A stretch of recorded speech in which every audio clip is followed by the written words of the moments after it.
Well, thank you, David, for that very generous introduction, and thank you all for coming today. I appreciate the chance to talk to you today about the research that I'm doing in this area in dealing with Australia's anti-terror laws, and in doing so I want to acknowledge people in the audience who I'm working with on this topic.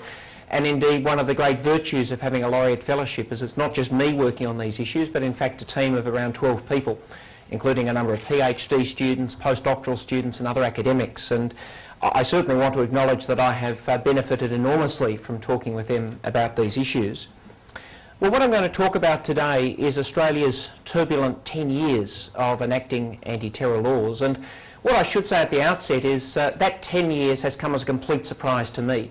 I didn't expect to be spending the best part of a decade working on anti-terror laws.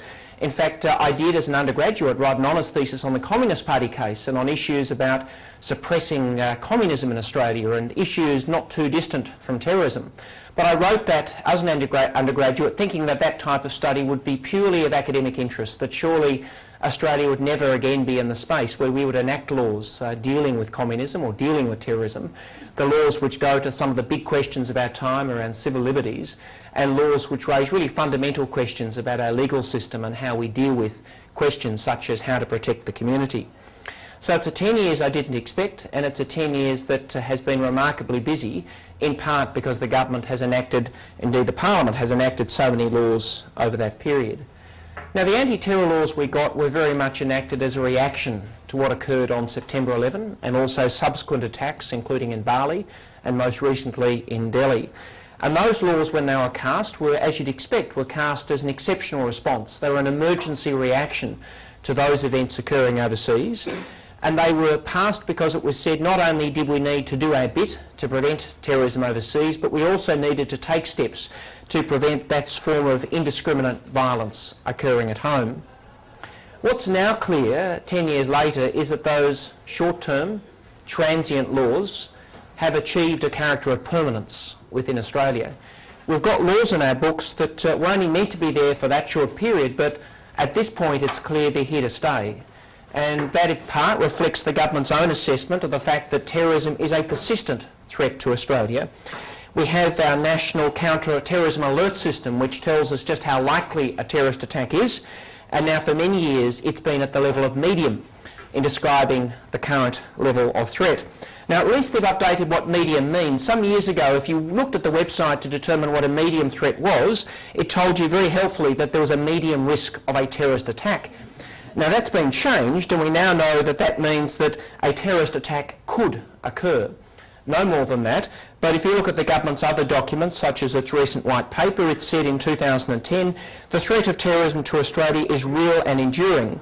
It has become a persistent and permanent feature of Australia's security environment. So a lot of the work that I'm doing at the moment, and indeed what this paper is addressed to, is how do we deal with this problem of law that exceptional laws have been passed for an exceptional time, yet those laws have become a permanent feature of the legal landscape.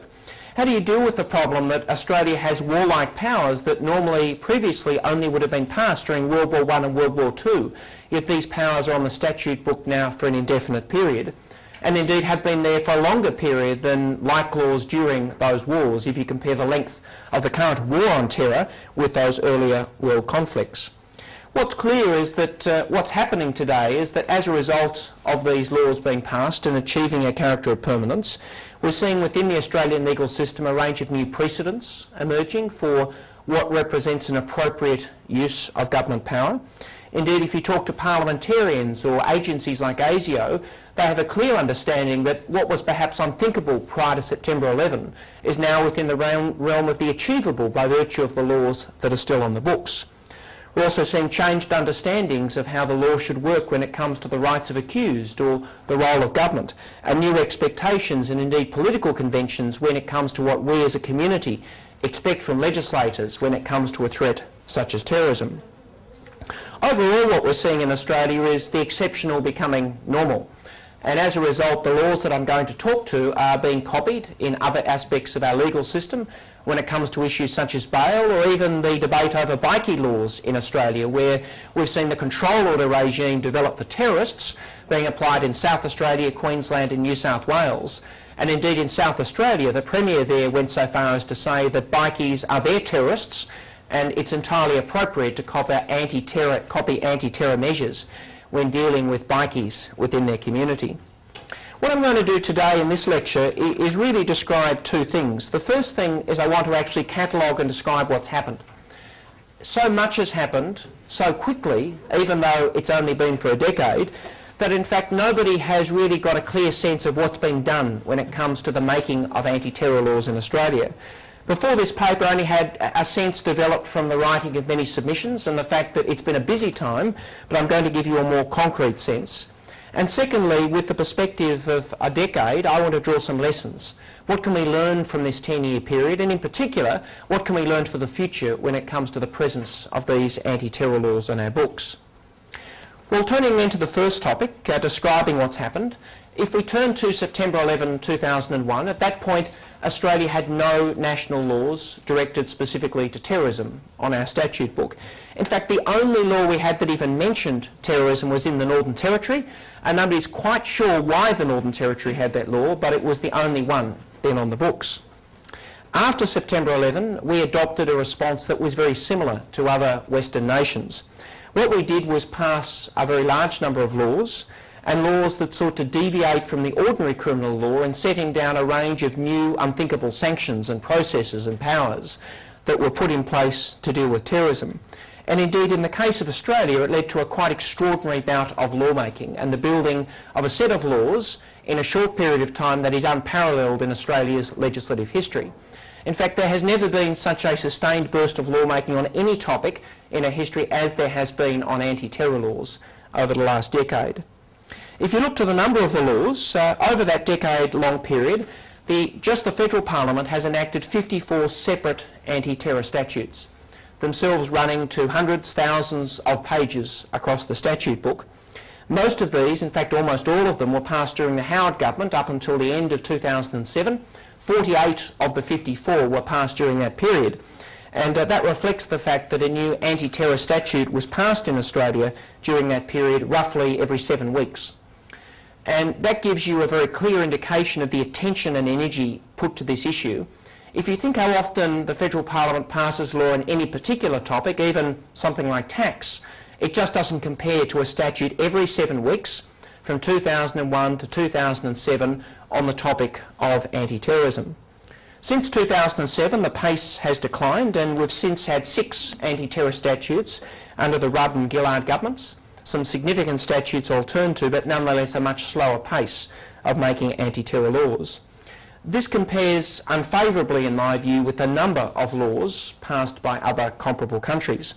In fact, in speaking at conferences around the world on this topic of anti-terror laws, one thing I'm always asked is, why has Australia passed so many laws on terrorism?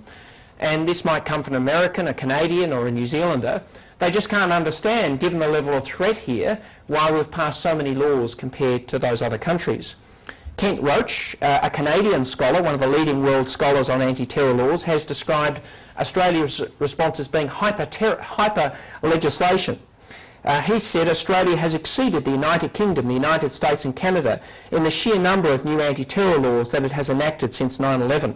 The degree of legislative activism is striking compared even to the United Kingdom's active agenda, and is much greater than the pace of legislation in the United States and Canada. Of course, the numbers only tell a very small part of the story, and what's remarkable about the Australian laws is not just their number but their reach, and the fact that in very significant respects they go beyond what you will find in even a country like the United States. I think it demonstrates very clearly that in Australia, more so even than many other countries, the laws we have are very much calibrated to the fear that was felt as a result of terrorism, and much less calibrated to the actual threat that we were facing in this country. To give you a sense then of what the laws actually do, a panoramic perspective of what we've got on our statute book, the first thing the laws do is they actually define what a terrorist act is. And that remains one of the most enduring problems and difficulties with anti-terror laws around the Western world. The laws fix upon the fact that you commit an act which might harm an electronic installation, damage property or injure individuals, and you do that act for a political, religious or ideological cause. And you do it in a way that's designed to intimidate or coerce the government or a section of the public. The most controversial aspect of that is it positively labels an act terrorism because of its religious element, or its ideological element, or because of its political element. And that's a very unusual part of our law in fixing upon an issue of motive or why an act was committed, as opposed to leaving that out of the agenda. And of course, if you think about that definition, it's very broad. There's no exception there for a freedom fighter.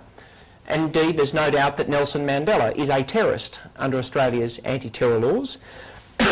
He was called a terrorist by Margaret Thatcher, and indeed he undertook an at times violent campaign against the apartheid regime in South Africa. And Australia's definition does extend internationally just as it does domestically. The definition that we've got elsewhere has caused a number of problems. In the United Kingdom, for example, prosecutions were brought with regard some years ago to people in Libya seeking to depose Colonel Gaddafi on the basis that they are undoubtedly terrorists under these type of definitions. Those prosecutions have become somewhat embarrassing in light of recent events in Libya, but there's still no doubt that the rebels in Libya are terrorists under our definition. They are people engaged in a political or religious or ideological cause, and they're doing so in a way that is injuring people, and they're doing so in a way that is very clearly designed to intimidate, coerce or even displace a government. The second thing the laws do is set down a range of offences relating to terrorism. Of course, there's a new offence of committing a terrorist act, but the real work of the offences is done with regard to preparation for a terrorist attack. And the bulk of the offences go to things such as receiving training with respect to terrorism, or providing documents or handling documents, or my own favourite is possessing a thing connected with terrorism, with thing not actually defined in any way in the legislation. And these are offences, including the preparation offences, where penalties of up to life imprisonment result. We have a prescription regime where the Commonwealth can ban organisations on the decision of the Commonwealth Attorney-General, not a court, and individuals connected with those organisations can be jailed for lengthy periods, including not just members of an organisation but informal members of an organisation. Again, a non-defined term, but it's clear that you don't need to be a member, but you might just be associated in some way, and you can lead to yourself being jailed. We have financing offences, and they include life penalties for things such as collecting funds for terrorist organisations. And we have a series of offences relating to speech and acts that seek to stop what people say.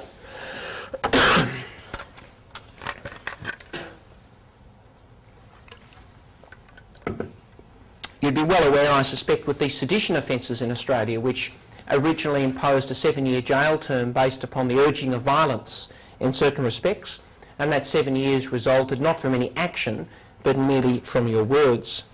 We've also got, as part of these speech offences, new classification rules whereby books, films and the like can be banned or censored because they advocate the doing of a terrorist act. But the advocating is very broadly defined. It includes any book that actually praises terrorism, including Nelson Mandela or any of the things I've talked about, in a way that leads to a risk that any person, regardless of their age or mental impairment, might decide thereby to engage in a terrorist act. And that's a remarkable provision, given as lawyers we're used to the law but working around the reasonable person who would do this or that. This provision lets books and other things be censored on the basis of how a person with a mental impairment might relate to that book or other thing. And the Act, lest there's any doubting, goes on to say mental impairment includes severe psychoses and a range of afflictions. And you can imagine how difficult that is to comply with. How do you determine whether your book might lead someone with a serious mental illness to commit a terrorist act when, by its nature, it involves a level of illness and irrationality? We've also got further means by which organisations can be banned for advocating or praising terrorists. Indeed, some years ago there was the real prospect that the Australian National University could have been banned as a terrorist organisation. It gave an honorary degree to Nelson Mandela, and in doing so praised him widely for his fight against apartheid.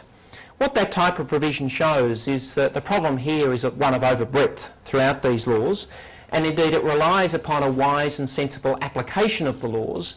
The laws themselves are not well tailored to their precise circumstances, and they only work if the officials, the government, the attorney, the police officers actually make wise decisions about how to apply them. That itself is a major rule of law problem, because it means that you have to make assumptions or hope that the laws will be applied in a way that doesn't actually affect you, even though it would seem that you are covered by their terms. We've also got a range of new coercive powers for police and security organisations. Police federally have a doubled investigation period for terrorism suspects from 12 to 24 hours.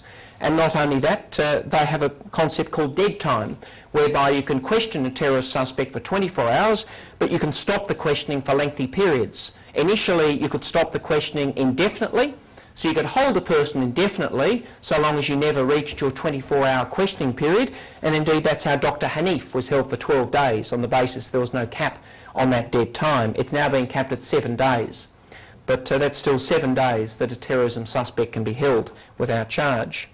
The most contentious of these coercive powers is that of ASIO, which is able to have non-suspects, such as journalists, family members or the like, held for questioning and actually detained for a period of up to 1 week, not on the basis they were involved in terrorism, but on the basis they might know something about someone else involved in terrorism. If that person refuses to answer questions, say about a family member, they can be jailed for 5 years. And if a journalist reports on their detention, including their misuse within detention, the journalist can be jailed for 5 years under this regime.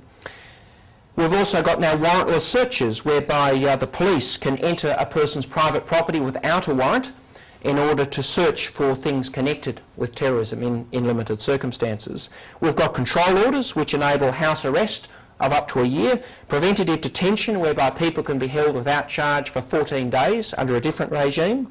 We've got surveillance measures whereby telecommunications warrants involving tracking devices, optical surveillance and otherwise can be used against not just suspects but any person likely to communicate with a suspect, so particularly their lawyers are covered by that. And it's one regime that it can apply surveillance to lawyers, even the priest in the confession box. Again, it just depends on the discretion being widely used, but you wouldn't know that you were subject to surveillance in any event. We've got new rules for evidence. The National Security Information Act enables courts to be closed down to public view, and indeed the possibility that people may be convicted on evidence they do not get to see. And a judge must give, in making decisions about what an accused can and can't see, the greatest weight to national security over their right to a fair trial. So it expressly skews the trial towards national security and away from a fair trial. And finally, I mentioned that there's a range of areas dealing with things like security protocols or arrest powers for customs officers, and there's a range of border and transport security. Now, what I've sought to do there is actually just really touch the tip of the iceberg to give you a sense of the breadth of these laws. And in doing so, to give you a sense of how they retain a range of extraordinary features not previously found in the law that give agencies, governments and the like quite stark powers in this respect. The laws themselves, particularly the powers that go to prosecutions, have been extensively used. 37 men have been charged under Australia's anti-terror laws. The Attorney-General uses a figure of 38, but that's only because he includes David Hicks. I'm not including David Hicks. I don't think he was ever properly charged with a terrorism offence, so hence I come with the figure of 37. 23 of these men have been convicted, and they have been convicted often of very lengthy sentences. As I've said, life imprisonment is often possible, and over 20-year sentences are very common in this area. Not one of these men have ever been convicted of carrying out a terrorist attack. They've all been convicted of offences relating to preparing for a terrorist attack. And in this respect, the laws go far further than the ordinary criminal law. The normal inchoate offences of attempting or the like are extended by the fact that the law says you don't actually need to have a plan and you don't actually need to have any real intention to carry out any plan. It's simply enough that you undertake any acts that prepare for what may or may not in the future turn out to be an act of terrorism. In one trial, for example, in Sydney, a Justice Wheely, in sentencing 5 men, noted the fact that they hadn't reached any conclusion as to the nature of the attack. They had not reached any decision to harm anyone. They did not have any plan, yet under the laws it was regarded as a very serious offence, and they were all jailed for over 20-year periods. And interestingly, what's happening in that case, as we're seeing elsewhere, is instead of even fixing upon specific things like possessing a thing, people are normally now being charged with the catch-all offence of conspiracy to do an act in preparation for a terrorist attack. And if you think of those elements, conspiracy by nature broad, preparation by nature broad without the need for any firm plan, it shows just how broad these offences are. In fact, they are quite extraordinary when looked at in the light of Australia's criminal law. And when you combine those with up to life imprisonment, you can see why we're seeing a large number of prosecutions and some very heavy offences given out. What I want to do now, having looked in the first part of my lecture at what's happened and a brief overview of the trials, is to draw the lessons that I would take from this experience over the last decade. And in doing so, really this is based upon my own developing thinking over that decade. And in some respects I'd acknowledge that my thinking has often changed quite substantially as I've re-evaluated my positions in light of what's happened. And part of this re-evaluation is because of where I started. The fact that these laws aren't just transient laws, they are now pretty much permanent, it seems, and that must change our assessment of the laws and their appropriateness for our legal system. That said, the first of the four lessons that I draw out is that my view, and it has always been my view, is that Australia does need laws on our national statute book directed to the prevention of terrorism. The fact that we had no laws prior to September 11 is not surprising. Australia has no long history of terrorism. In fact, we only have a few isolated incidents, such as the 1978 Hilton bombing. But my view is the fact that attacks were rare in Australia prior to September 11 is not a justification for a lack of law. In fact, ideally, terrorism laws must be in place prior to an attack. Usually the worst possible time to make anti-terror laws is after an attack. If nothing else, the worst possible time to work out just how far such laws should go is when people are feeling rage, grief, and a range of other emotions because of a catastrophic loss of life. Making anti-terror laws after the event almost guarantees the absence of a rational, effective debate as to their scope. With that in mind, it would have been far preferable to Australia to have laws on the books prior to an attack, and equally to be thinking about such laws now when we don't have over us the shadow at least of a recent attack. It has been argued very forcefully by a number of people, including eminent criminal lawyers, that Australia didn't need new laws because we had extensive criminal laws already on the books. After all, terrorism is an act of murder, it's an act of assault. In fact, you can throw the criminal law book at terrorists for the actions that they undertake. My own view is, though, is that that position is not sustainable, and that the criminal law as it existed in 2001 was not in an adequate form for combating terrorism. Partly this is because I accept the fact that the threat of terrorism is real, domestically and internationally, but more generally because I think there are just gaps in the law when it comes to specific problems of terrorism. For example, we didn't have offences dealing adequately with the financing of terrorism. And one of the things that clearly needs to be done is to have offences to stop the flow of money to people willing to carry out a terrorist attack. And even if we don't think the threat is high here, that's clearly, I think, a requirement to stop the flow of money overseas. More broadly, though, the criminal law in place in 2001 was directed not primarily to the problem of prevention of these acts, but the bringing of a perpetrator to justice after the event. And given the potential for a catastrophic loss of life when it comes to terrorism, I think there's an added justification for offences that go to prevention when it comes to anti-terror law. Indeed, I think there's a necessity for laws going to prevention. It's partly a matter of political pragmatism to recognise that preventative laws are required, but also I think it's about respecting and protecting fundamental human rights. And properly conceived anti-terror laws should be seen as laws which go towards the prevention of attacks in order to preserve the right to life and also our freedom to live lives free of fear. That said, big questions arise as to just how early anti-terror laws should intervene in the criminal chain of causation. And indeed, I think there are very persuasive arguments that laws don't get that balance correct at the moment. That said, I don't think they're an argument against anti-terror laws, but for their recalibration to ensure that they operate more appropriately than they do at the moment. I think it's also true that we needed anti-terror laws to deal with the powers that our agencies needed to prevent terrorist attacks. And in particular, we lacked laws going especially to the problem of groups or cells of terrorists. we lacked laws that actually dealt with the group aspect of terrorism, and agencies needed powers to disrupt those groups and to do so in ways that the existing law did not then provide. This again is an issue of proportionality, and in my view any of these powers must be subject to strict and transparent safeguards enforced by independent agencies, and there are significant problems in that respect. I think also there's arguments that Australia was justified in enacting new laws because of our obligations internationally. Resolution 1373 charged Australia and other nations in the aftermath of the September 11 attacks to take the necessary steps to prevent the commission of terrorist acts by ensuring that terrorist acts are established as serious criminal offences in domestic laws and regulations.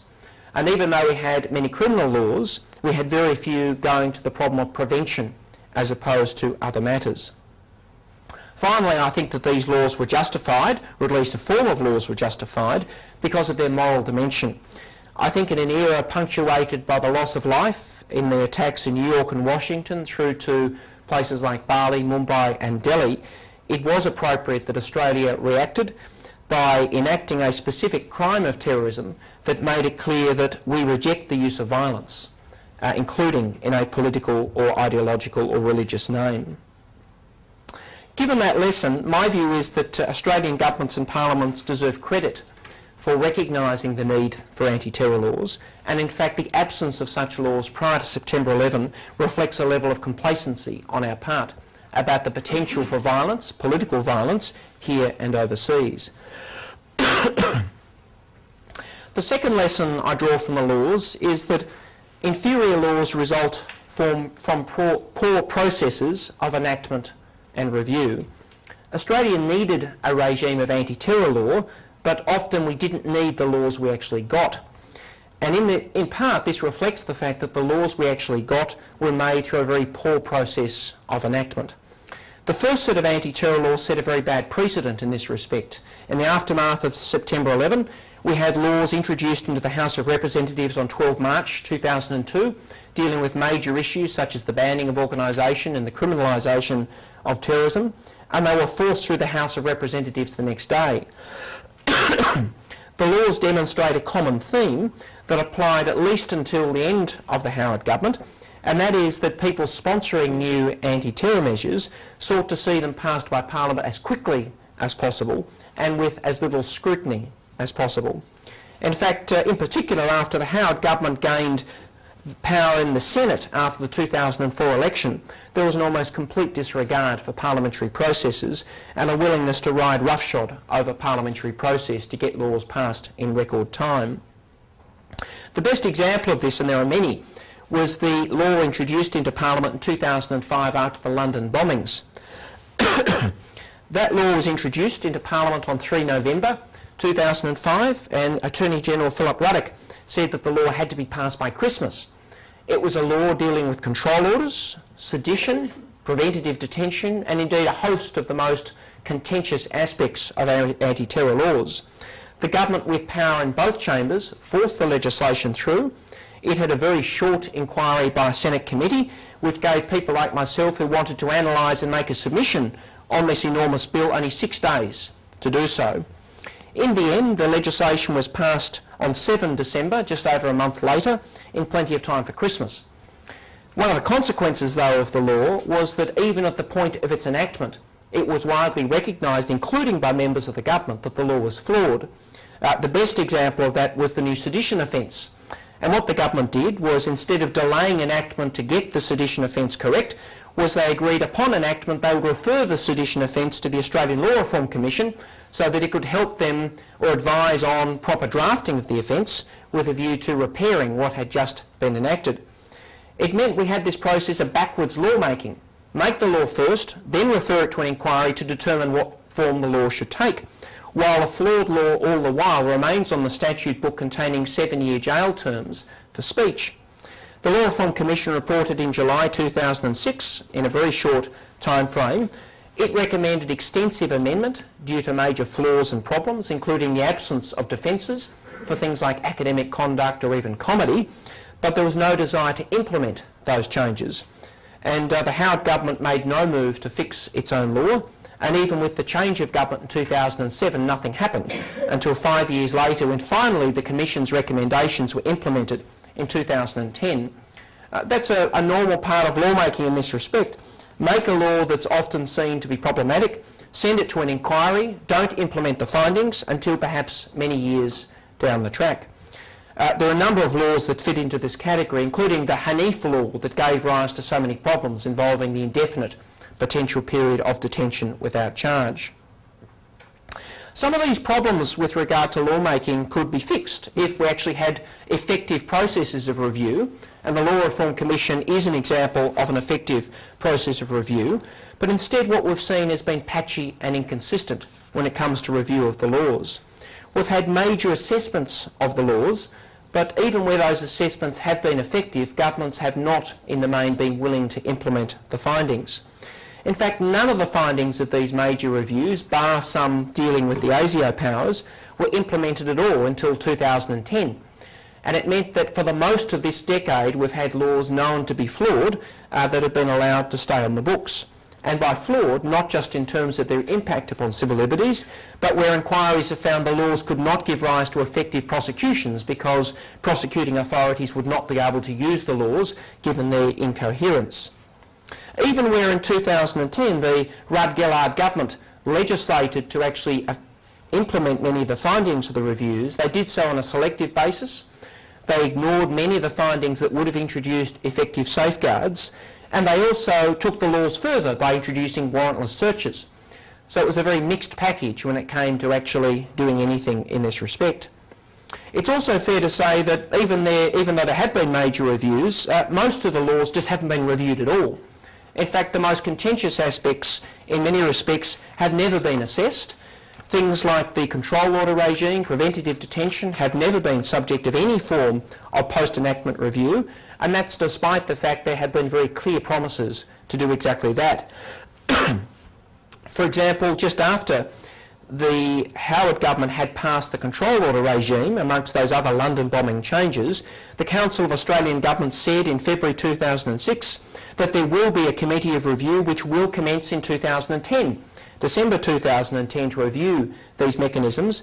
That committee has never been established. And it's an example of how promises are made to review. Indeed, those promises are often part of the price of enactment, yet those promises are not followed up upon.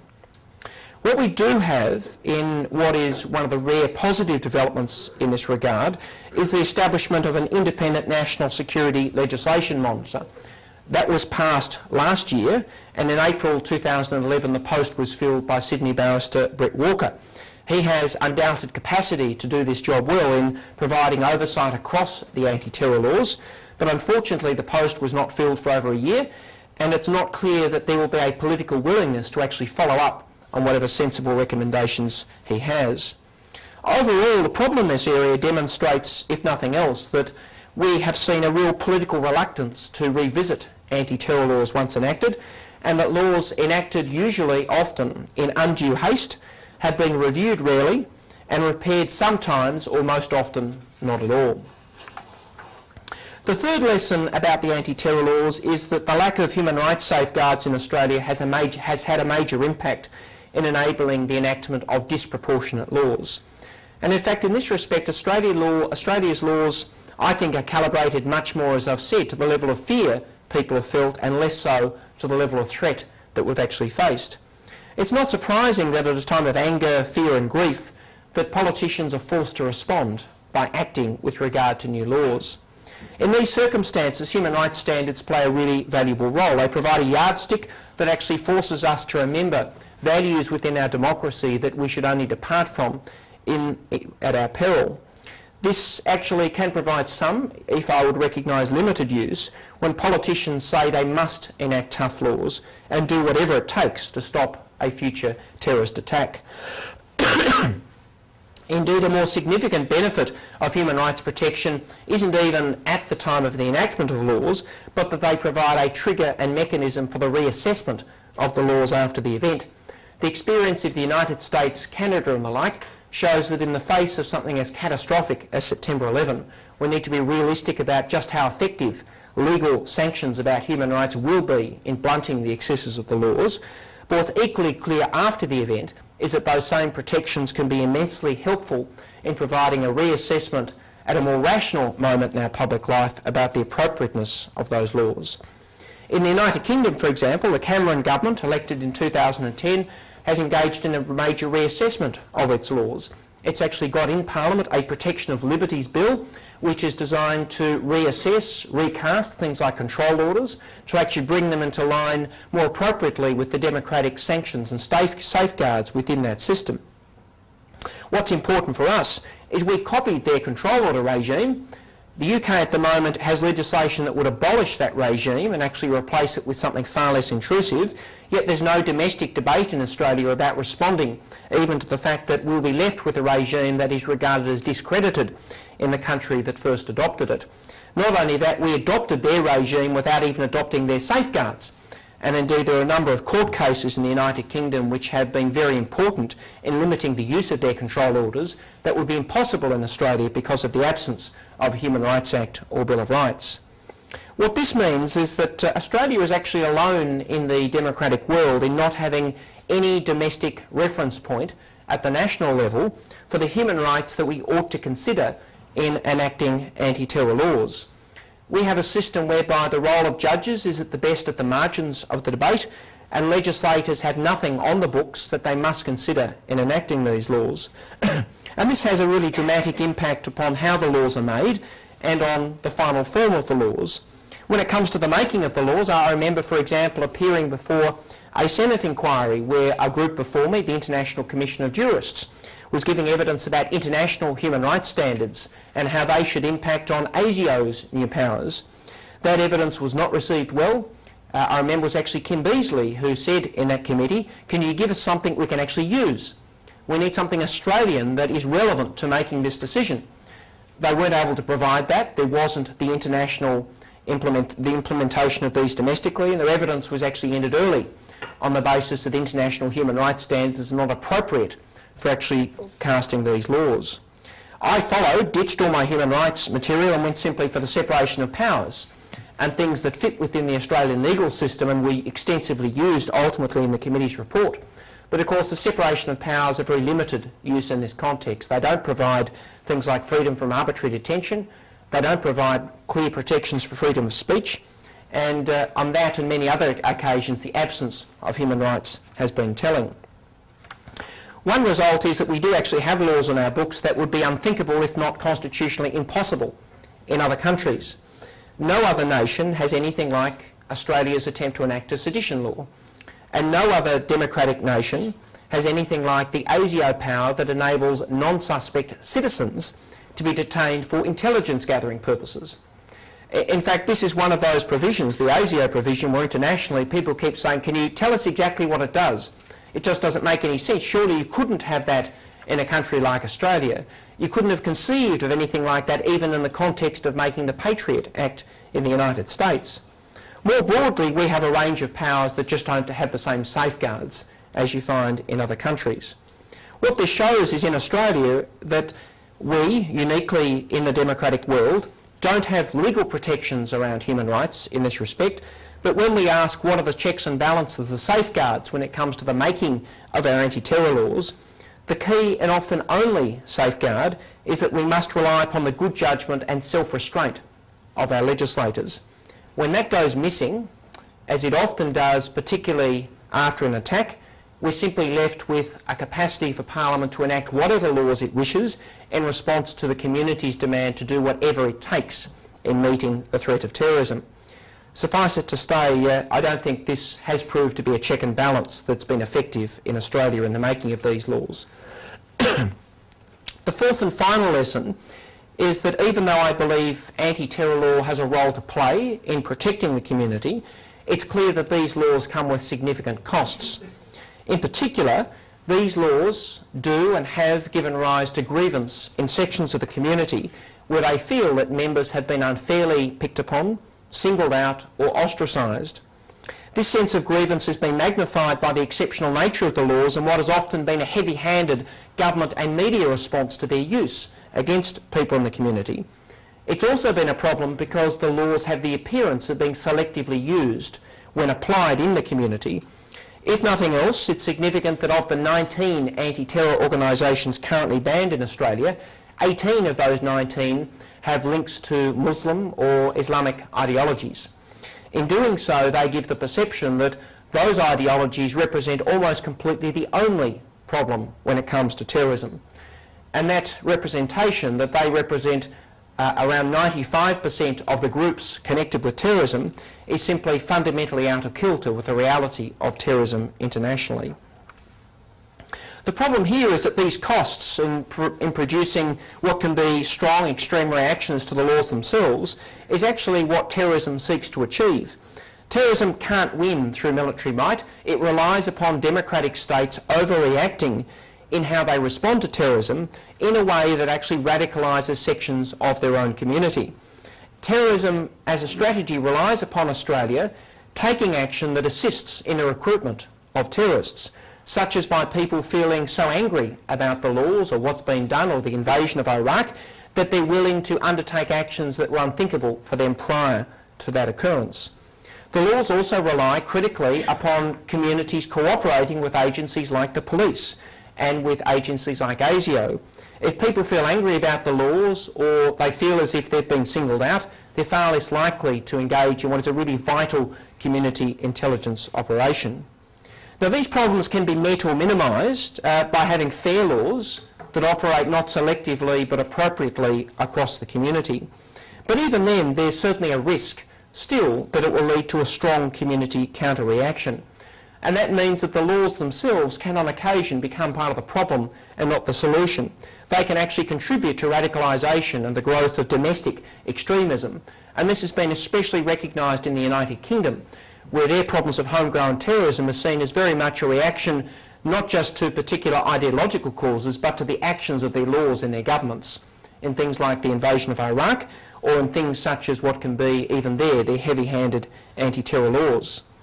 This gives rise to a need that anti-terror laws must be matched by a broader range of community strategies if they're to be effective. And here, unfortunately, federal governments have come relatively late to the realisation that the laws themselves cannot do all of the work. It was only in 2010 in the Counter-Terrorism White Paper that we saw a specific development of a domestic violent extremism policy and money in the budget of that year for developing those programs. It's only the beginning of what's needed, and it needs to be part of a broader social inclusion agenda which governments have had but have not adequately put to the tackling of terrorism. Well, in conclusion, my view as I've expressed it in this paper is looking back after 10 years in the wake of September 11, I think Australia did need and does need anti-terror laws on our statute book. Unfortunately, the laws we've got diverge in too many respects from the laws that we should have achieved over that decade. Not only that, the laws expose fundamental structural problems within the Australian legal system. It shows it shows very clearly how that system is dependent for good laws upon effective parliamentary processes and a continuing culture of respect among political leaders when it comes to vital democratic values, rule of law principles and human rights. Anti-terror laws show how many of these bedrock principles are just in fact only assumptions or conventions within our political system, and they are not in fact hard rules that demand compliance when it comes to the making of extraordinary statutes. The laws also reveal the capacity of our politicians and parliaments to readily contravene these assumptions and conventions where political interest suits that to occur, or indeed where the community demand is strong enough. My own view is that the anti-terror laws, as much as we need some laws, do as a body reveal great weaknesses in our system of government, weaknesses in our political leadership, and most fundamentally the fragile status of important values within our democracy. Thank you.